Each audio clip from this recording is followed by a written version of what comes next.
घुटना संचालन। जिनके घुटनों में किसी प्रकार का दर्द या पीड़ा है वो ये अभ्यास नहीं करेंगे, बाकी करेंगे। श्वास भरते हुए दोनों हाथों को सीने के सामने लेकर आए, कंधों की ऊंचाई तक, हथेलियों का रुख जमीन की ओर। अब धीरे से अपने घुटनों को मोड़ते हुए नीचे की ओर बैठते चले जाएं, इस प्रकार की मानो हम एक कुर्सी पर बैठ रहे हैं। श्वास भरते हुए वापस, श्वास छोड़ते हुए दोनों हाथों को नीचे ले आए। अब हम यहां से खड़े होकर किए जाने वाले अभ्यास शुरू करने जा रहे हैं।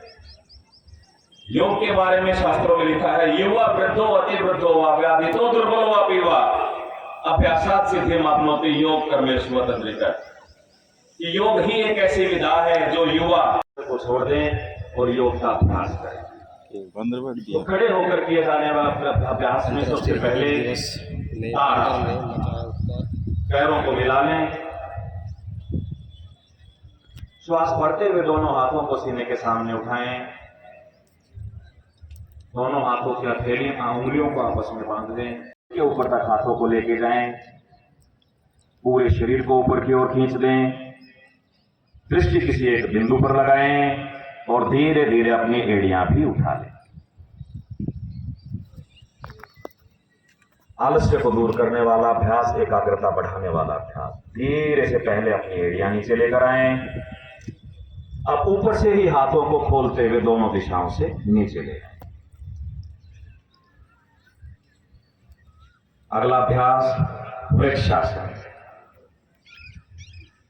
वृक्षासन के अभ्यास के लिए अपने दाहिने पैर को धीरे से घुटने से मोड़ लें और बाएं पैर की जंघा मूल में इस प्रकार स्थापित करें कि हमारी एड़ी ऊपर, पंजे का रुख नीचे की ओर हो। जो सहजता से कर सकते हैं वो करें। पहले यहीं पे अपना संतुलन बनाएं। जब संतुलन बन जाए तो धीरे धीरे अपने यही अभ्यास विपरीत दिशा से। अब बाएं पैर को घुटने से मोड़ लें और दाएं जंघा मूल में अपने पैर को स्थापित करें। दोनों हाथों को सिर के ऊपर ले जाके जोड़ लें। किसी एक बिंदु पर लगातार टकटकी लगाए हुए देखें, शरीर का संतुलन साधें। हथेलियों का रुख सामने की ओर। अब श्वास छोड़ते हुए अपनी कमर से आगे की ओर झुकते चले जाएं। प्रयास करें हमारे घुटने ना मुड़ने पाए। जो अपने टखनों को पकड़ सकते हैं वो टखने पकड़ लें। जो अपने पंजों को छू सकते हैं वो पंजे। हाथों को नीचे। अगला अभ्यास अर्धचक्रासन। उच्च रक्तचाप, हृदय रोग, हर्निया आदि से पीड़ित साधक इस अभ्यास को न करें। दोनों हाथ अपने कमर के पीछे, उंगलियों का रुख नीचे की ओर, अपने मेरुदंड के दाएं और बाएं। धीरे से श्वास भरते हुए पहले अपनी गर्दन, फिर कंधे और कमर तक के शरीर को पीछे की ओर झुका दें। श्वास प्रश्वास की गति को सामान्य रखें। यथाशक्ति रुकें और श्वास भरते हुए वापस अपने शरीर को सीधा कर दें। दोनों हाथों को दोनों दिशाओं में ढीला छोड़ दें। त्रिकोण आसन के अभ्यास के लिए अपने पैरों में 2.5 से 3 फीट का फासला कर लें या अपने शरीर की लंबाई के अनुसार इस फासले को हम कम या ज्यादा भी कर सकते हैं। धीरे से दोनों दिशाओं से अपने दोनों हाथों को कंधों की ऊंचाई तक उठा लें। इस प्रकार की हथेलियों का रुख सामने की ओर। श्वास छोड़ते हुए अपने दाएं दिशा में अपनी कमर से झुकते चले जाएं। इस प्रकार की हमारा दायां हाथ हमारे दाएं पैर के पंजे को छू ले। बायां हाथ आसमान की ओर। गर्दन को घुमा के बाएं हाथ की हथेली या मध्यमा उंगली को देखने का प्रयास करें। कमर प्रदेश में होने वाले खिंचाव को महसूस करें। धीरे से श्वास भरते हुए वापस शरीर को सीधा कर लें। यही अभ्यास विपरीत दिशा में आप अपने शरीर को बाईं ओर झुका दें। अब बायां हाथ बाएं पैर को छू देगा।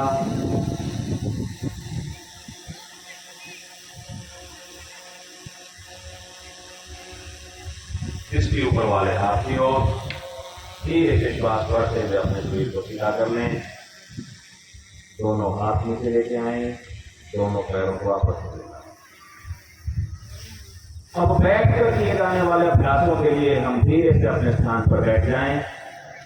दंडासन की स्थिति, दोनों पैरों को सामने की ओर फैला, एड़ियों को ला सकते हैं। दोनों हाथों से अपनी एड़ियों को बांध दें, पंजों को पकड़ दें।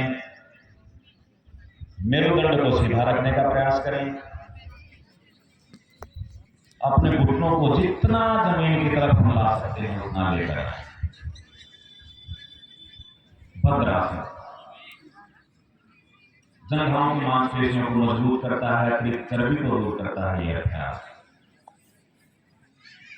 धीरे से पहले अपने पंजों को छोड़ दें और दोनों पैरों को वापस सामने की ओर फैला दें।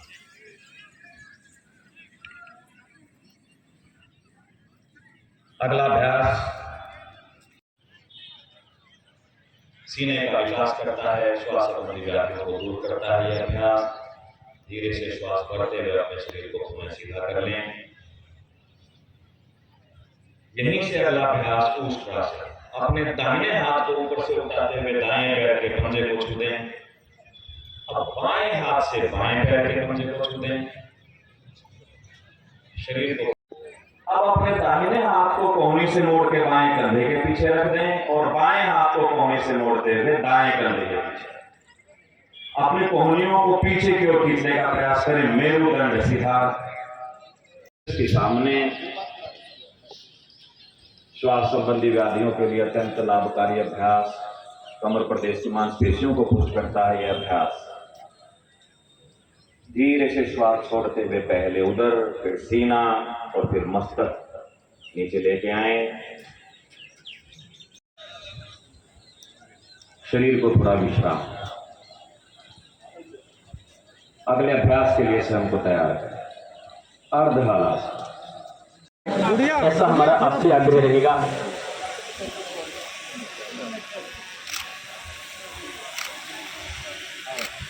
हेलो, हो गया जी। और आपने पतंजलि योग समिति के प्रतिनिधियों से गुजारिश, आर्ट ऑफ लिविंग पतंजलि योग समिति से रामप्रकाश हुड्डा जी और अशोक खत्री जी सम्मान स्वीकार करें। ये प्रतिनिधि भी आए और सम्मान स्वीकार करें। भारतीय योग संस्थान, भारतीय योग संस्थान और उसके बाद शिव साथी, आप सब बच्चे बैठे रहे प्लीज, रिफ्रेशमेंट लेकर जाएंगे। शिव युवा सिद्धि संघ और उसके बाद महायोग फाउंडेशन। महायोग, आप जिनका सम्मान होगा कृपया करके पीछे आ जाएं। महायोग फाउंडेशन से सम्मान स्वीकार करें। बच्चे रिफ्रेशमेंट लेकर जाएंगे। हमारे जो डीपी और पीटीआईज हैं, हमारे गुरुजी हैं, टीचर्स हैं, वो तय करेंगे कि सभी बच्चों को अल्पाहार जरूर मिले। एक बार फिर से आप सभी लोगों को 11वें अंतर्राष्ट्रीय योग दिवस की बहुत बहुत शुभकामनाएं और हार्दिक बधाई। माननीय